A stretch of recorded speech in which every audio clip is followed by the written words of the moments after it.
Unlike the traditional method in which flags are used, this wireless lightning detection system, developed by Encom Company, informs maintenance crew of the exact location of a power transmission tower that was hit by lightning.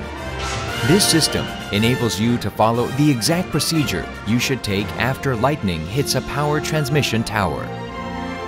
This system is the only patented wireless lightning detection system in the world and can be applied to all power transmission towers for all voltages.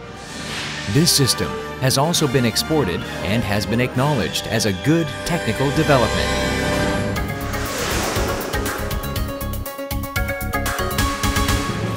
This system must be so installed that its number would be consistent with that of the power transmission tower. This system consists of a clip, a bracket, and a band. Follow this procedure for installing the system on a power transmission tower. First, insert a band into one hole in the clip. Bend the band out of the clip in the direction of the arrow. Insert the bent band into another hole, 1, of the clip, and pull it in the direction of the arrow, 2. Insert the other end of the band into one hole of the bracket that is on the part that is bent to 90 degrees. Then push the band into another hole of the bracket in the direction of the arrow. Bend the band and follow this procedure. Be sure to insert the end of the band to the bracket with the up mark upwards. Just insert the end of the band into the hole in the middle of the clip to temporarily assemble the band. Wind the assembled band on the power transmission tower. Insert the end of the band into the middle of the clip. Then, repeatedly open and close the cover of the clip to pull the band. Tightly fix the assembled band with a clip and a bracket to the power transmission tower. And then, install the transmitter as shown in the figure. If the transmitter is installed at a low altitude, it might be difficult to receive signals due to obstacles such as houses and fences. Be sure to install it at the specified altitude and separate it by about 1 to 2 meters from the bottom arm.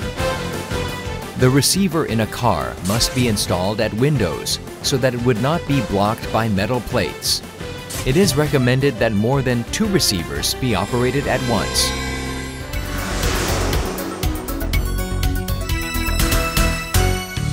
The receiver consists of the LCD screen and the left and right buttons. The LCD screen displays the ID of the power transmission tower, the number of times it was hit by lightning, and the battery status of the transmitter. TM indicates the total number of messages stored in the receiver. UM indicates the number of messages that are stored in the receiver but have not yet been read. Number indicates the ID of the power transmission tower. TB count indicates the number of times that the power transmission tower was hit by lightning, and BAT, the battery status of the transmitter. Click the right button on the waiting screen to display the order of the messages. Double-click the right button to check the ID of the power transmission tower, the number of times it was hit by lightning, and the battery status of the transmitter. Press the left button for 2 seconds to enter the main menu. Then, click the right button to go to the sub-menu. Click the right button to go to Set Time, Clear All, and Power Off. Then, click the left button to select one sub-menu. If you selected Clear All or Power Off, you can confirm that you want to run it by selecting Yes or No. Click the right button to go to Other sub-menus. Then click the left button to run the selected sub-menu. Unchecked messages are displayed with inverted images. If there are unchecked messages, an alarm rings every 2 minutes. If TM in the main menu is 15, delete all messages. To check the received messages, click the right button.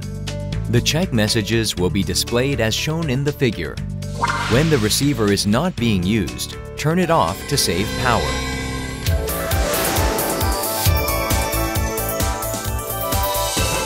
To check the operation of the transmitter and receiver, follow this procedure. First, change the tap of the transmitter to 1. Attach the portable surge generator exactly at the location indicated at the back of the transmitter.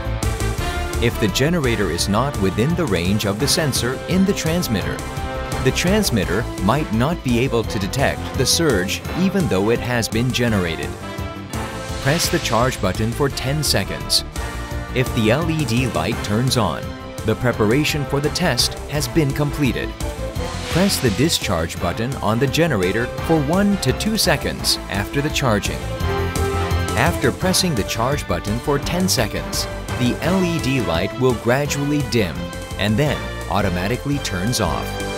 This system might be damaged if you press the charge and discharge buttons at the same time. On the receiver, check that the ID of the transmitter has been normally received. Finally, restore the tap of the transmitter to the original set value.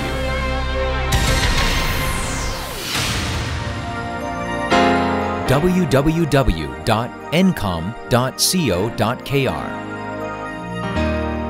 Thank you.